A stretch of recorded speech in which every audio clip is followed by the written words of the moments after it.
আসসালামু আলাইকুম রহমতুল্লাহি ওয়া বারাকাতুহু। ইন্নাল হামদালিল্লাহ নাহমাদুহু ওয়া নাস্তাঈনুহু ওয়া নাস্তাগফিরুহু ওয়া নাউযু বিল্লাহি মিন শুরুরি আনফুসিনা ওয়া মিন সাইয়্যাতি আমালিনা। মান ইয়াহদিহিল্লাহু ফালা মুদিল্লা লাহু ومن يضلل فلا هادي له واشهد ان لا اله الا الله وحده لا شريك له واشهد ان محمدا عبده ورسوله يا ايها الذين امنوا اتقوا الله حق تقاته ولا تموتن إلا وأنتم مسلمون أما بعد فإن خير الحديث كتاب الله وخير الهدي هدي محمد صلى الله عليه وسلم وشر الأمور محدثاتها وكل محدثة بدعة وكل بدعة ضلالة وفي رواية وكل ضلالة في النار اللهم صل على محمد وآله وصحبه وسلم الجامعة السلفية রাজশাহী কর্তৃক আয়োজিত নবম বার্ষিক সালাফি কনফারেন্সের সম্মানিত সভাপতি, বাংলার দিগন্তের সালাফি আকীদা মানহাজের এক উজ্জ্বলতম নক্ষত্র শাইখ আব্দুর রাজ্জাক বিন ইউসুফ হাফেজাহুল্লাহ, সম্মানিত ওলামায়ে কেরাম, বাংলাদেশের বিভিন্ন প্রান্ত থেকে আগত দিনদার মুসলিম ভাই এবং বোনেরা, আল্লাহ রব্বুল আলমিনের দরবারে কোটি কোটি শুকরিয়া যে মহান রব্বুল আলমিন আমাদেরকে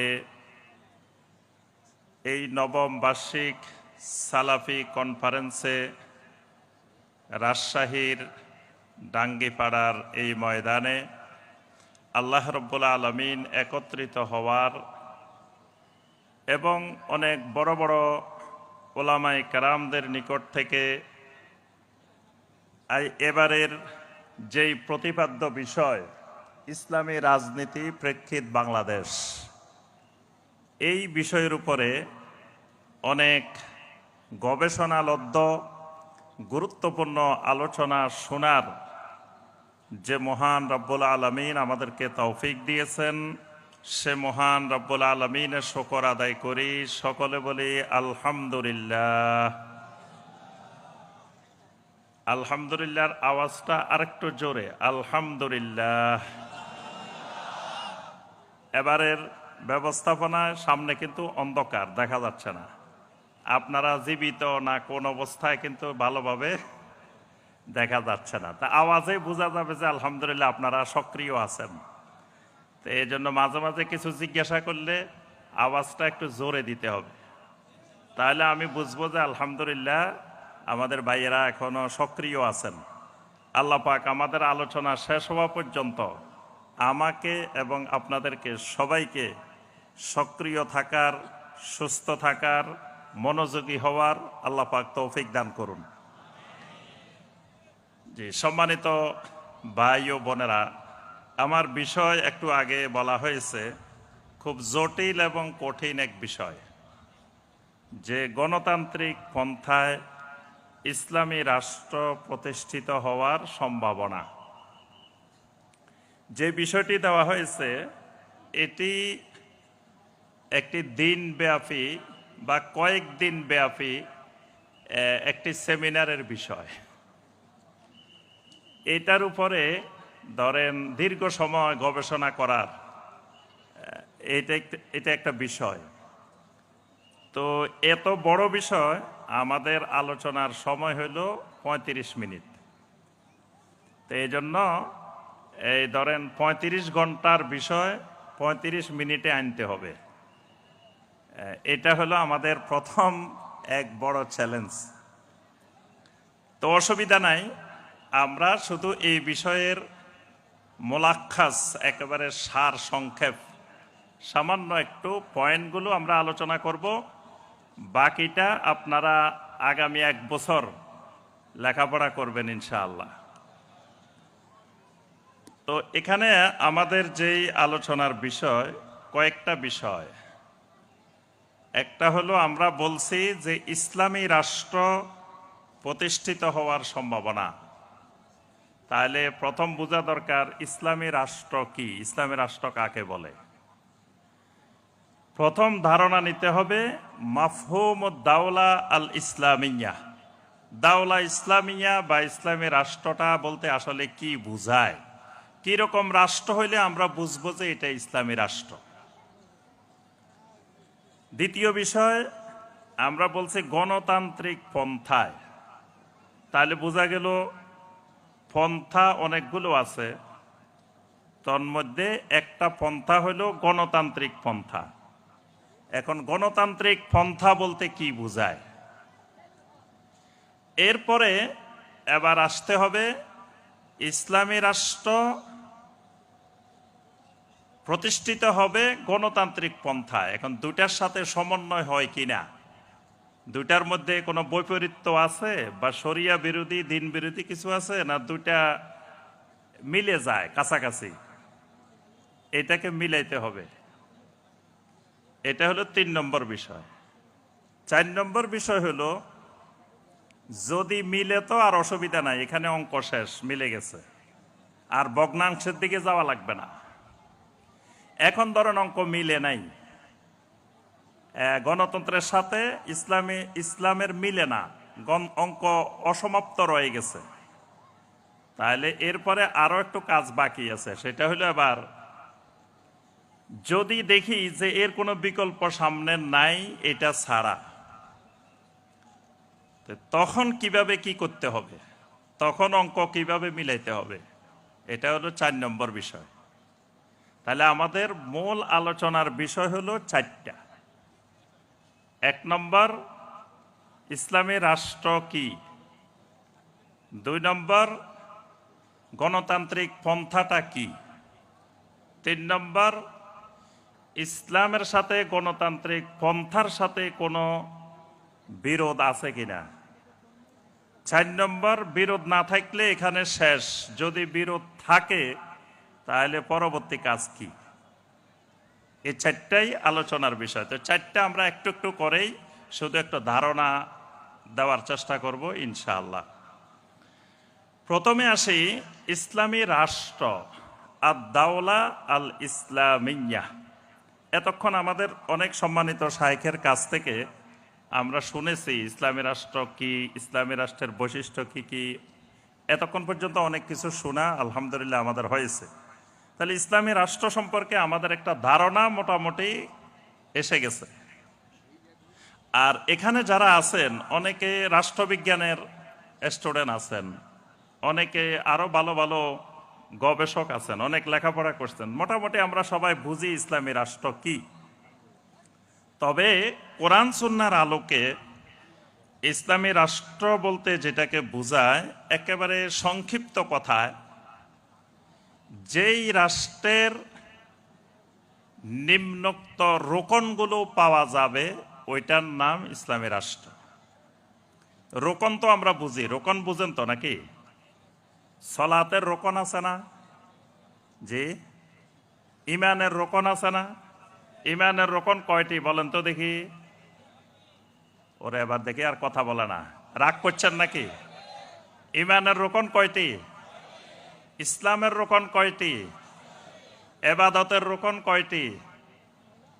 এবার থামে গেছে।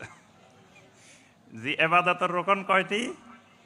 3টি। এবাদতের রোকন 3টি। এইভাবে প্রত্যেকটি জিনিসের রোকন আছে। আমরা আলোচনা করব ইসলামী রাষ্ট্রের রোকন আবার গণতন্ত্রের রোকনও আলোচনা করব আমরা। দুইটারই রোকন জানতে হবে। রোকন মানে কি? রোকন মানে এমন এক জিনিস যেটা ছাড়া এই জিনিসটি বাস্তবায়ন হয় না। একটা রোকন বাদ পড়লে এটা পুরাটাই বাদ।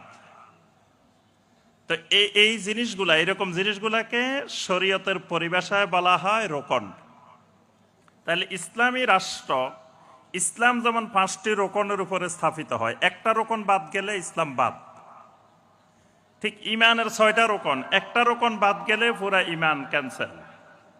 ঠিক একইভাবে ইসলামী রাষ্ট্র যেটা, এটারও কিছু রোকন আছে। এই রোকন থাকলে এটা ইসলামী রাষ্ট্র, রোকন এগুলা না থাকলে এটা ইসলামী রাষ্ট্র হবে না। ইসলামী রাষ্ট্রের অনেক সংজ্ঞা আছে, অনেক আহলুল ইলম অনেকভাবে সংজ্ঞা দিচ্ছেন। আমরা সবগুলা সংজ্ঞা মিলাই একটা সংজ্ঞায় আসব যে ইসলামী রাষ্ট্রটা কি, এটার চেহারা কেমন হবে, এটা দেখতে কেমন হবে। আমরা তো আসলে ইসলামী রাষ্ট্রের নমুনা হইল খোলাফায়ে রাশেদিনের যে রাষ্ট্র, নবী সাল্লাল্লাহু আলাইহি ওয়াসাল্লাম মদিনা মুনাওয়ারাতে যেই রাষ্ট্রটি খেলাফত প্রতিষ্ঠা করেছিলেন এবং খোলাফায়ে রাশেদিন যেই রাষ্ট্রটা পরিচালনা করেছিলেন, সেটাই মূলত ইসলামী রাষ্ট্র। এটাই ইসলামী রাষ্ট্রের নমুনা। কিন্তু সেটা তো আমরা দেখি নাই। কিছু কিছু আমরা শুনি যে খোলাফায়ে রাশেদিনের রাষ্ট্রটা এরকম এরকম ছিল। তো এই যে খোলাফায়ে রাশেদিনের যে রাষ্ট্রটা, এটার মধ্যে কি কি রোকন ছিল? এটার মধ্যে 1 নম্বর যে রোকনটা ছিল সেটি হলো আমানা, আমানত, যেটাকে আমরা আমানত বলি। এটা ইসলামী রাষ্ট্রের 1 নম্বর রোকন। আমানত কি? সবচেয়ে বড় আমানত তাওহীদ। সবচেয়ে বড় আমানত আল্লাহ রাব্বুল আলামিনের আমানত বান্দার উপরে, সেটি হলো তাওহীদ, তাওহীদের আমানত। তাহলে ইসলামী রাষ্ট্র যেটা হবে, এটার 1 নম্বর খুঁটি, 1 নম্বর রোকন যেটা হবে, এই রাষ্ট্রে আমানত থাকবে। আমানত, আমানত বলতে কি থাকবে বলেন তো দেখি? তাওহীদ থাকবে, আল্লাহ রাব্বুল আলামিনের তাওহীদ থাকবে। যদি তাওহীদ থাকে রাষ্ট্রে, তাহলে তাওহীদের বিপরীত কি? কথা বলে না। তাওহীদের বিপরীত কি? ঈমানের বিপরীত কি? জি, ঈমানের বিপরীত কি? কুফর। সুন্নতের বিপরীত। তাহলে যেই রাষ্ট্রে তাওহীদ থাকবে, সেই রাষ্ট্রে কি থাকবে না? শিরিক থাকবে না।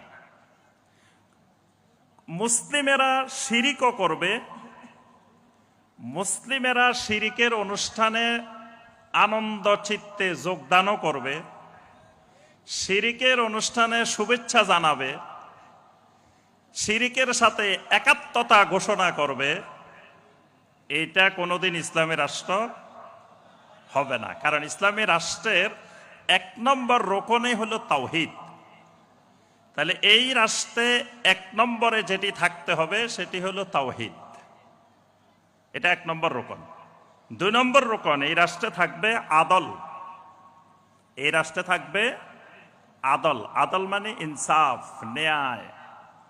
একটু আগে আমাদের শায়েখ একটা গুরুত্বপূর্ণ হাদিস বলছিলেন যে বনু মাখজুমিয়া গোত্রের এক নারী চুরি করছিল, তার হাত কাটার শাস্তি মওকুফ করার জন্য উসামা ইবনে যায়েদ রাদিয়াল্লাহু তাআলা আনহুমাকে সুপারিশ করাইলেন। নবী সাল্লাল্লাহু আলাইহি ওয়াসাল্লাম তখন বলছেন, লাউ আন্না ফাতেমাতা বিনতা মুহাম্মাদিন সাল্লাল্লাহু আলাইহি ওয়াসাল্লাম সারাকাত লাকাতাতু ইয়াদাহা। যদি মুহাম্মদ সাল্লাল্লাহু আলাইহি ওয়াসাল্লামের মেয়ে ফাতেমাও চুরি করে, তা আমি অবশ্যই তার হাত কেটে দিব। তাহলে এটার নাম হলো আদল। আইন সবার জন্য সমান গতিতে, ইনসাফ কায়েম হবে এই রাষ্ট্রে। এটা ইসলামী রাষ্ট্রের 2 নম্বর রোকন। 3 নম্বর রোকন, এই রাষ্ট্রের মানুষগুলো এতাআত করবে। এতাআত 3 ধরনের এতাআত করবে। 2টা এতাআত করবে শর্তহীন, দুইটা এতাআত হবে মতলকা, আরেকটা এতাআত হবে মুকাইয়াদা, মানে দুইটা হবে শর্তহীন, একটা হবে শর্তযুক্ত। আল্লাহ এবং রাসূলের আনুগত্য করবে এই সমাজের, এই রাষ্ট্রের জনগণ শর্তহীন। নেতার আনুগত্য করবে, রাষ্ট্রপ্রধানের আনুগত্য করবে শর্তযুক্তভাবে, মুকাইয়াদা। এটা হলো এই রাষ্ট্রের 3 নম্বর রোকন। 4 নম্বর, এই রাষ্ট্রের হুকুম, যত আইন কানুন প্রণয়ন হবে, সমস্ত আইন কানুন হবে ইনিল হুকমু ইল্লা লিল্লাহ, আলা লাহুল খালকু ওয়াল আমর, তাবারাকাল্লাহু রাব্বুল আলামিন। এই রাষ্ট্রের সমস্ত আইনের উৎস হবে, আইনদাতা হবে একমাত্র আল্লাহ রাব্বুল আলামিন। আল্লাহ রাব্বুল আলামিন ছাড়া অন্য কোনো মানুষ আইন তৈরি করার ক্ষমতা পাবে না। মানে কোনো ব্যক্তি পার্লামেন্ট মেম্বার হয়ে, পার্লামেন্ট সদস্য হয়ে আইন তৈরি করতে পারবে না, কারণ আইন তো তৈরি করা আছেই, আল্লাহ রাব্বুল আলামিনের পক্ষ থেকে আইন তো আছেই। তো শুরার যারা সদস্য হবে, পার্লামেন্ট যারা মেম্বার হবে, তারা আল্লাহর আইনকে বাস্তবায়ন করবে, কিন্তু আইন তৈরি করতে পারবে না। আইন তৈরির ক্ষমতা আল্লাহ কাউকে দেন নাই। তাহলে 4 নম্বর হবে কি? আমি আবার পড়া নিমো, কিন্তু পড়া শেষ হইলে এজন্য মনে রাখতে হবে। 4 নম্বর হলো হুকুম, একটা একটা শব্দ মনে রাখলে হবে। 4 নম্বর হলো কি? হুকুম। 5 নম্বর হলো তাহাকুম। 5 নম্বর হলো তাহাকুম। তাহাকুম মানে কোন জায়গায় দুইজনের মধ্যে বিরোধ, আমার সাথে আপনার কোনো একটা বিষয় নিয়ে বিরোধ। এখন এই বিরোধের জন্য ফয়সালা কিসের মাধ্যমে হবে, কোথায় হবে? শরিয়া আদালত অথবা শরিয়া বিহীন আদালত। তাই আমার আপনার এই রাষ্ট্রের ফয়সালা হবে, ওই তাহাকুম হবে শরিয়া আদালতে, তাগুতের আদালতে না। এটাকে বলে তাহাকুম। কোরআনে কারিমে আল্লাহ পাক বলেছেন, আলাম তারা ইলাল্লাযীনা ইয়াজউমুনা আন্নাহুম আমানু বিমা উনজিলা ইলাইকা ওয়া মা উনজিলা মিন ক্বাবলিক ইউরিদুনা আন ইয়াতাহাকামু ইলাত তাগুত ওয়া কাদ উমিরু আন ইয়াকফুরু বিহি। তাগুতের আদালতকে আল্লাহ বলছেন কুফরি করার জন্য, অস্বীকার করার জন্য। তা আল্লাহ বলছেন মুনাফিকদের অভ্যাস হলো, এরা এমনি বলে যে আমরা কোরআন মানি, হাদিস মানি, কিন্তু বিচারের ক্ষেত্রে তখন তাগুতের আদালতে যায়, শরিয়া আদালতে যায় না। তাহলে ইসলামী রাষ্ট্র যেটা হবে, এটার আপনার আদালত হবে পরস্পর বিরোধের ক্ষেত্রে ফয়সালা দিবে শরিয়া আদালত। কয়টা গেছে? জি, ভাষা মনে আছে তো, বলে গেলে হবে না। 6 নম্বর তাহকিম। তাহকিম হবে আল্লাহর, একটা হুকুম বলছি, আর একটা তাহাকুম, আর একটা তাহকিম। তাহকিম মানে যে কোনো বিষয়ের ক্ষেত্রে, ফয়সালার ক্ষেত্রে আল্লাহ রাব্বুল আলামিন হবেন ফয়সালাদাতা, বা আল্লাহর ফয়সালাটা নবী সাল্লাল্লাহু আলাইহি সাল্লামের মাধ্যমে প্রকাশ পেয়েছে, এরকম হইতে হবে। এটাকে বলে তাহকিম। তাহকিমের বাহিরে কোনো ব্যক্তি কোনো কিছুর বৈধতা দিতে পারবে না। যেমন ধরেন, আল্লাহ যেটা হারাম করছেন, আরেকজন এসে এটাকে হালাল বানাইতে পারবে না। আল্লাহ সুদ হারাম করছেন, একজন আসেই বলল যে না, সুদ তো ছাড়া এখন চলবে না, এখন সুদ থাকতে হবে, সুদকে বন্ধ করা যাবে না। আল্লাহ রাব্বুল আলামিন পর্দাকে ফরজ করছেন, এখন উনি এসে বলল যে না, আজকের এই জামানায় এমনি ইসলামী রাষ্ট্র হবে আমাদের এটা, তবে পর্দা বাধ্যতামূলক থাকবে না, কেউ মনে চাইলে করবে, মনে চাইলে করবে না। অথবা হইতে পারে সুদও থাকবে, তবে কেউ চাইলে সুদ খাইতে পারে, কেউ চাইলে সুদ নাও খাইতে পারে। তখন এটা ইসলামী রাষ্ট্র হবে না, তখন এটা এখানে সুদ খাওয়ার রাস্তাই থাকবে না, বেপর্দা চলার রাস্তাই থাকবে না। অর্থাৎ এটাকে বলে তাহকিম। আমরা শুধু সংক্ষেপে পয়েন্টগুলো বলবো, না হয় আমরা এই সময়ের মধ্যে শেষ করতে পারবো না। তাহলে কয়টা রোকন বলছি? জি, 6টা। 7 নম্বর রোকন, এই রাষ্ট্রের সার্বভৌমত্ব হবে একমাত্র আল্লাহ রাব্বুল আলামিনের। জনগণের কোনো সার্বভৌমত্ব এখানে গ্রহণযোগ্য হবে না। যদি 99 ভাগ মানুষও যদি একটা জিনিস চায়, আল্লাহর আইন যদি এর বিপরীত হয়, তাহলে 99 ভাগ মানুষের মতামতে বাতিল। এখানে মানুষের মতামত কোন বিধিবিধানের ক্ষেত্রে জনগণের মতামত গ্রহণযোগ্য না। এজন্য আল্লাহ পাক নবী সাল্লাল্লাহু আলাইহি ওয়াসাল্লামকে নবুয়ত দিয়ে কঠোরভাবে হুঁশিয়ার করে দিয়েছেন। সূরা আল আনামের 116 নম্বর আয়াত, ওয়া ইন তুতি আকসারা মান ফিল আরদে ইউদিল্লুকা আন সাবিলিল্লাহ ইয়াত্তাবিউনা ইল্লা যন। নবী, আপনি যদি জমিনের অধিকাংশ মানুষের মতামত মেনে নেন, ইউদিল্লুকা আন সাবিলিল্লাহ, তারা আপনাকে সঠিক রাস্তা থেকে, আল্লাহর রাস্তা থেকে গোমরাহ করে দিবে, বিচ্যুত করে দিবে।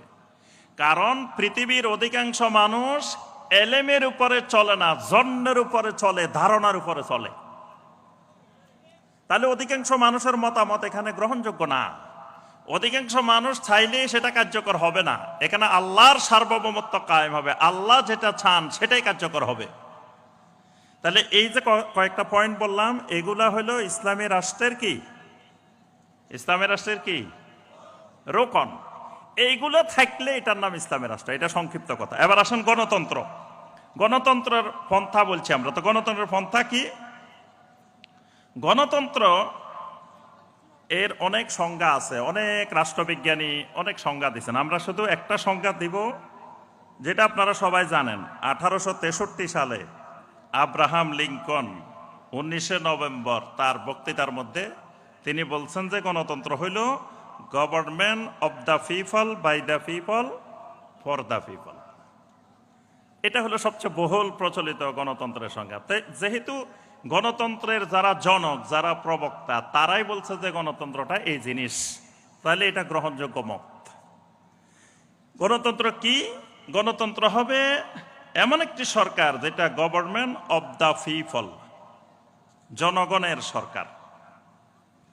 ভালো জনগণের সরকার হইতে পারে, কিন্তু জনগণের সরকার বলতে ইসলামের যে শুরা আর এই গণতন্ত্রের যেই পার্লামেন্ট, দুটা এক জিনিস না, দুটার মধ্যে আকাশ পাতাল তফাৎ আছে। জনগণের সরকার, জনগণ যেটা চাইবে সেটাকে অগ্রাধিকার দিবে, জনগণ যেটা ভালো মনে করবে সেটাকেই এখানে প্রাধান্য দেওয়া হবে। ইসলাম এর সাথে একমত না। প্রথম কথা, শুরা সদস্য হইতে হলে ইসলামী নীতিমালায় অনেকগুলো শর্ত আছে, কিন্তু গণতন্ত্রে যে কেউ পার্লামেন্ট মেম্বার হইতে পারে। এই দেশের আপনার মমতাজের মতো মানুষও এই দেশে পার্লামেন্ট মেম্বার হয়েছে, হয়েছে না? হিরু আলম অল্পের জন্য হইতে পারে নাই।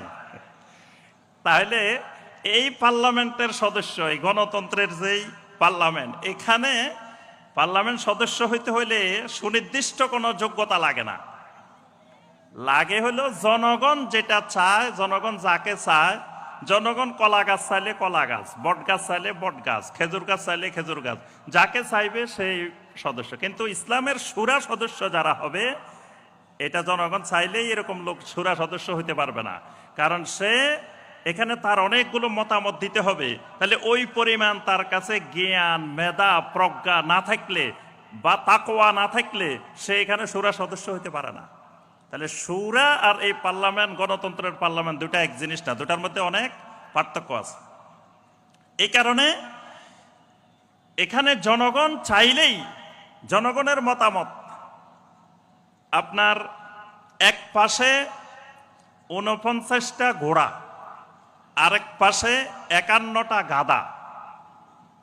এক পাশে 51টা কি গাধা, আরেক পাশে 49টা। কোনগুলার দাম বেশি? গাধার দাম বেশি না ঘোড়ার দাম বেশি? তো এই গণতন্ত্রের ভিত্তিতে 51টা গাধার দাম বেশি। 51টা গাধা যাকে চাইবে, যা চাইবে তাই হবে। 49 জন ঘোড়া কি চাইছে না চাইছে এটার কোনো মূল্য নেই। এখানে একজন আলেমের ভোটের যে মর্যাদা, ঠিক একইভাবে একজন মদখোরের ভোটেরও একই মর্যাদা, একজন সুদখোরের মতামতেরও একই মর্যাদা। যিনি ডক্টরেট ডিগ্রি করছেন তার মতামতের যে মর্যাদা, যিনি নাম স্বাক্ষর করতে পারেন না তার মতামতেরও সমমর্যাদা। ইসলাম এই মতামতকে সমমর্যাদার মনে করে না, কারণ দুইজনের জ্ঞানের পার্থক্য আছে, তাকওয়ার পার্থক্য আছে, ইমানের পার্থক্য আছে, আমলের পার্থক্য আছে, তাইলে সব এক হইতে পারে না। এটা এবার আসেন, আমরা আর বিস্তারিত যাব না, সময় শেষ। গণতন্ত্রের রোকন কয়টা? গণতন্ত্রের রোকন হইল 4টা। যারা গণতন্ত্রের বিশেষজ্ঞ তারাই বলছেন যে গণতন্ত্রের রোকন হবে 4টা। একটা রোকন আইন বিভাগ, একটা শাসন বিভাগ, একটা বিচার বিভাগ, একটা সংবাদ মাধ্যম। এই 4টা হলো গণতন্ত্রের 4টা রোকন। এই 4টা রোকনের মধ্যে 3টি মতাদর্শের সমন্বয় থাকবে। এই 4টা রোকনের মধ্যে একটা ধর্মনিরপেক্ষতাবাদ থাকবে, একটা গণতন্ত্র থাকবে, একটা জাতীয়তাবাদ থাকবে। এই 3টি মতাদর্শের আলোকে 4টি রোকন বাস্তবায়ন হবে। তো এই যেই মতাদর্শগুলো থাকবে, এই মতাদর্শগুলোর সাথে ইসলাম একমত নয়। এগুলোর মধ্যে, এই মতাদর্শগুলোর মধ্যে অনেকগুলো শিরিক, অনেকগুলো ইসলাম বিরোধী বিষয় এর মধ্যে জড়িত আছে। আচ্ছা, তাহলে আমরা বুঝলাম, একটা গণতন্ত্রের একটা ধারণা পাইলাম যে এটা কি জিনিস, ইসলামের রাষ্ট্রকে। এখন আসেন, এখন এই গণতান্ত্রিক পন্থা অবলম্বন করে আমি একটা রাষ্ট্রকে, ধরেন সাধারণ জেনারেল একটা রাষ্ট্র, কনভেনশনাল একটা রাষ্ট্র, এইটাকে আমি ইসলামী রাষ্ট্র বানাবো, এটা সম্ভব কিনা, এটা হলো এবারের পয়েন্ট। প্রথম কথা, যেহেতু এটার ভিতরে অনেকগুলো বিষয় শিরিক আছে, কুফরি আছে, হারাম মিশ্রিত আছে, কিছু বিষয়, 2-1টা বিষয় ইসলামের সাথে মিল আছে, কিন্তু অধিকাংশ বিষয়ের সাথে ইসলামের দ্বিমত আছে। যেমন জনগণের সার্বভৌমত্ব। এই জনগণের সার্বভৌমত্ব মানাটা শিরিক। একজন মুসলিম জনগণের সার্বভৌমত্ব মানে না। মুসলিম বিশ্বাস করে, ঈমান আনে, সার্বভৌমত্ব হবে একমাত্র আল্লাহর। কোরআনে কারিমে বারবার আসছে তাবারাকাল্লাযী বিয়াদিহিল মুলক, সকল ক্ষমতা, সকল মুলক একমাত্র আল্লাহর। আল্লাহ রাব্বুল আলামিন অসংখ্য আয়াতে বারবার বলছেন, এবং সূরা আল মুলকের এত গুরুত্ব, নবী সাল্লাল্লাহু আলাইহি ওয়াসাল্লাম রাত্রে ঘুমানোর আগে প্রতিদিন সূরা আল মুলক তেলাওয়াত করে ঘুমাইতেন। সূরা আল মুলক তাওহীদের একটা সূরা, তাওহীদুর রুবুবিয়্যাতের গুরুত্বপূর্ণ একটা বিষয় মুলক। তাহলে এই মালিকানা যদি আল্লাহ ছাড়া কাউকে দেওয়া হয়, এটা শিরক। এজন্য মালিকানা হবে, সার্বভৌমত্ব হবে একমাত্র আল্লাহর। এই জায়গায় দ্বিমত আছে। এরপরে গণতন্ত্রের উদ্দেশ্য থাকে মানুষকে সন্তুষ্ট করা। মানুষকে সন্তুষ্ট করতে পারে যিনি, তিনি বিজয়ী হন। যে যত বেশি মানুষকে সন্তুষ্ট করতে পারে, সে তত বেশি মানুষের জনপ্রিয়। ইসলাম এই মতকে সমর্থন করে না। মানুষকে সন্তুষ্ট করা শিরিক, আল্লাহকে সন্তুষ্ট করা ইমানদারের ইমানি দায়িত্ব। দুনিয়ার মানুষ সব অসন্তুষ্ট হইতে পারে, আমার আল্লাহ সন্তুষ্ট থাকলে যথেষ্ট। কিন্তু গণতন্ত্রের কথা হলো না, আগে মানুষকে সন্তুষ্ট করতে হবে, কারণ তুমি জনপ্রিয় না হলে জনগণ তো ভোট দিবে না। তাহলে জনগণকে জনপ্রিয় হতে হলে, জনগণকে সন্তুষ্ট করতে হলে, জনগণ কবর পূজা করতেছে, কবর পূজার বিরুদ্ধে কিছু বলা যাবে না। জনগণ মাজার পূজা করতেছে, মাজার পূজার বিরুদ্ধে কিছু বলা যাবে না। কয় না ভাই, এখন কিছু বলা যাবে না, এখন হিকমত অবলম্বন করতে হবে। কারণ বললে তো মাজার পূজারী, কবর পূজারী, শিরিককারী, বেদাতকারী, তারা তো আমাকে ভোট দিবে না, তারা তো আমাকে মতামত দিবে না। তা আমি তখন এবার পার্লামেন্টে যাবো কেমনে, ইসলামী রাষ্ট্রকর্ম কেমনে? তাহলে এই সব জায়গায় খালি হেকমত আর হেকমত, মানে তখন শুরু হবে হেকমতের তাণ্ডব। এটা করলে ভাই টাকনুর উপরে কাপড় পরেন, টাকনুর নিচে কেন কাপড়? কয় হেকমত। আচ্ছা ভাই দাড়ি রাখেন, কয় এটা হেকমত। দাড়ি না রাখাটাও হেকমত। তারপরে টাকনুর নিচে কাপড় পরা, এটাও হেকমত। ভাই এখানে শিরিকের অনুষ্ঠান হইতেছে, এখানে যাওয়া যাবে না, এটা হেকমত। ভাই এখানে বেদাতি কাজ চলতেছে, এখানে যাওয়া যাবে না, এটা হেকমত। মানে সব হেকমতের মহাতাণ্ডব শুরু হবে, যে কারণ জনগণকে সন্তুষ্ট করতে হবে। তো এই জনগণকে সন্তুষ্টির পিছনে যে লেগে যাবে সে আল্লাহকে সন্তুষ্ট করতে পারবে না। তাহলে এই পন্থা অবলম্বন করলে তখন আমার আল্লাহর সন্তুষ্টির চেয়ে জনগণের সন্তুষ্টির দিকে আমার সবসময় ব্যস্ত থাকতে হবে বেশি। 3 নম্বর, এই পন্থায় শরিয়াকে সমর্থন করে না। এই জন্য দেখবেন বাংলাদেশে কেউ প্রকাশ্যে বলে, কেউ অপ্রকাশ্যে বলে না আমরা শরিয়া আইন মানি না। কেউ প্রকাশ্যে বলে, আবার কেউ অপ্রকাশ্যে বলে যে শরিয়া আইন মানি না। তো শরিয়া আইন না মানা তো কুফরি, কারণ আল্লাহ রাব্বুল আলামিন শরিয়া মানাকে ফরজ করে দিয়েছেন। সুম্মা জাআলনাকা আলা শারিআতিম মিনাল আমরে ফাত্তাবিহা, শরিয়া মানাকে আল্লাহ রাব্বুল আলামিন ফরজ করে দিয়েছেন।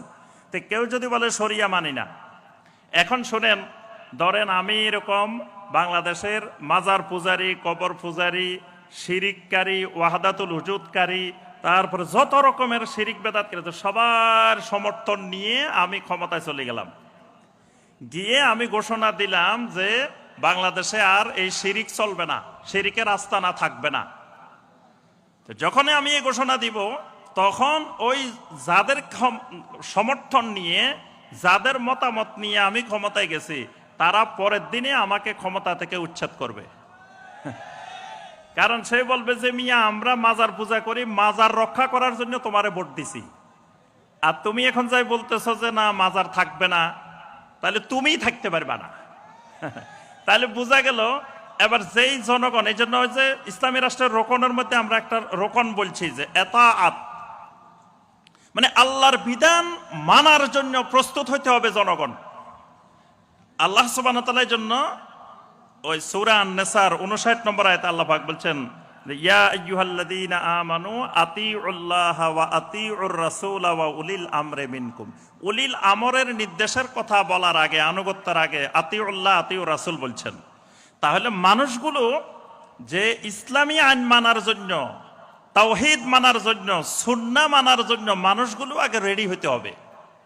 নবী সাল্লাল্লাহু আলাইহি সাল্লামকে মক্কা মুকাররমায় মুশরিকেরা ক্ষমতা দিয়ে দিয়েছিলেন যে আপনি রাষ্ট্রপ্রধান হয়ে যান। নবী সাল্লাল্লাহু আলাইহি সাল্লাম তো মহা সুযোগ পাইছিলেন যে রাষ্ট্রপ্রধান হয়ে যেতে পারতেন, যে আমি এখন রাষ্ট্রপ্রধান হয়ে মক্কাতে ইসলাম কায়েম করে ফেলবো। তো নবী সাল্লাল্লাহু আলাইহি সাল্লাম হইতেন রাষ্ট্রপ্রধান, আবু জাহেল হয়তো প্রধানমন্ত্রী, আবু লাহাব থাকতো নবী সাল্লাল্লাহু আলাইহি সাল্লামের স্বরাষ্ট্রমন্ত্রী, আরেকজন থাকতো ওলীদ ইবনে মুগিরা থাকতো পররাষ্ট্রমন্ত্রী। তো এদেরকে দিয়ে নবী সাল্লাল্লাহু আলাইহি সাল্লাম বুঝছেন যে এদেরকে দিয়ে কোনোদিন ইসলামের রাষ্ট্র সম্ভব নয়। এই জন্য নবী সাল্লাল্লাহু আলাইহি সাল্লাম অফার পাওয়ার পরেও নবী সাল্লাল্লাহু আলাইহি সাল্লাম এই দায়িত্ব গ্রহণ করেন নাই, নেন নাই। কারণ জনগণ ইমান মানার জন্য, তাওহীদ মানার জন্য, আল্লাহর বিধান মানার জন্য প্রস্তুত না। আগে জনগণকে প্রস্তুত করছেন, তারপরে নবী সাল্লাল্লাহু আলাইহি সাল্লাম খেলাফত কায়েম করছেন। এই জন্য খেলাফত আল্লাহর পক্ষ থেকে আসে, খেলাফত আল্লাহর পক্ষ থেকে আসে, ইসলামী রাষ্ট্র আল্লাহ সুবহানাহু ওয়া তাআলার পক্ষ থেকে আসবে। কখন আসবে? সূরা নূরের 55 নম্বর আয়াত। এটা আল্লাহর ওয়াদা, ওয়া'আদাল্লাহুল্লাযীনা আমানু মিনকুম ওয়া আমিলুস সালিহাতি লা ইস্তাখলিফান্নাহুম ফিল আরদ কামা ইস্তাখলাফাল্লাযীনা মিন ক্বাবলিহিম।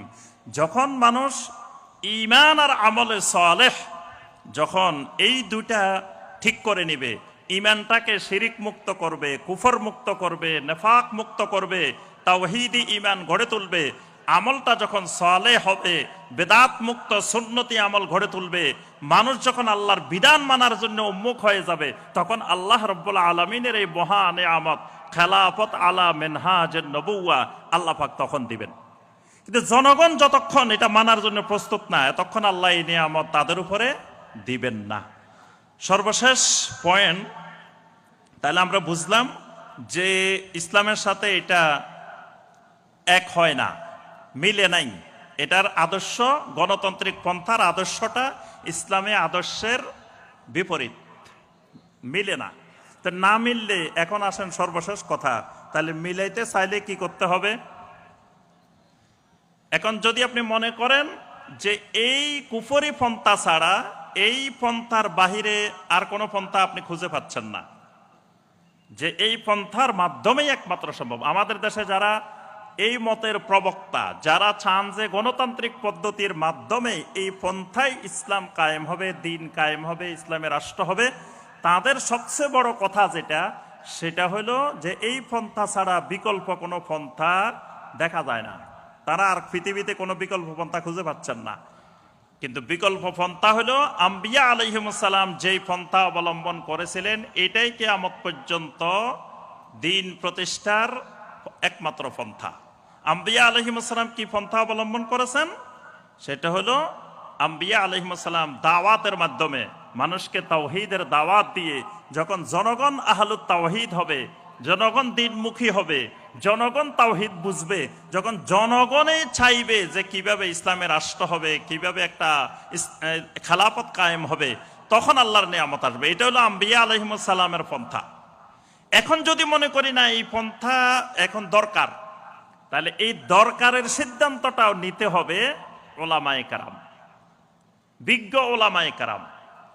এজন্য আমাদের আহলুল হাদিস ওলামায়ে কেরাম ইতিপূর্বে এই যুগে যুগে আমাদের সালাফদের আহলুল হাদিস ওলামায়ে কেরাম এই পন্থাকে সমর্থন করেন নাই, এই পন্থার সাথে একাত্মতা এই পর্যন্ত ঘোষণা করেন নাই। কি করছিলেন? আমাদের পূর্বেকার আহলুল হাদিস ওলামায়ে কেরাম কি তারা এই গণতান্ত্রিক পন্থার মাধ্যমে ইসলাম কায়েমের জন্য চেষ্টা করছিলেন? কথা কয় না, করছেন?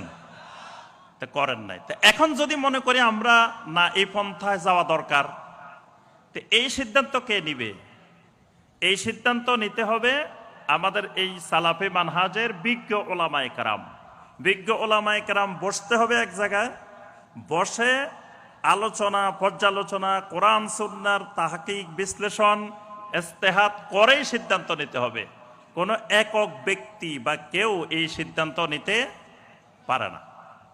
ওলামায়ে কেরাম, আমাদের সালাফি সমস্ত ওলামায়ে কেরাম যদি মনে করেন যে না এই পন্থা আমাদের এখন যাওয়ার দরকার, বা এই পন্থা আমাদের গেলে আমাদের উপকার, আমাদের লাভ বা দ্বীনের লাভ, ইসলামের কল্যাণ, তো তাহলে ওলামায়ে কেরামকে বসে সিদ্ধান্ত নিতে হবে। ওলামায়ে কেরামের সিদ্ধান্তের বাহিরে এককভাবে নিজে নিজে এসব বিষয়ে সিদ্ধান্ত নেওয়া যেতে পারে না। আল্লাহ রাব্বুল আলামিন আমাদের সবাইকে এই বিষয়টিকে আরো গভীরভাবে উপলব্ধি করার, এই বিষয়ের উপরে আরো ইজতিহাদ করার, জ্ঞান অর্জন করার আল্লাহ পাক আমাদেরকে তৌফিক দান করুন। আল্লাহ রাব্বুল আলামিন সালাফি কনফারেন্সকে, এই নবম বার্ষিক সালাফি কনফারেন্সকে আল্লাহ রাব্বুল আলামিন কবুল ও মঞ্জুর করে নিন।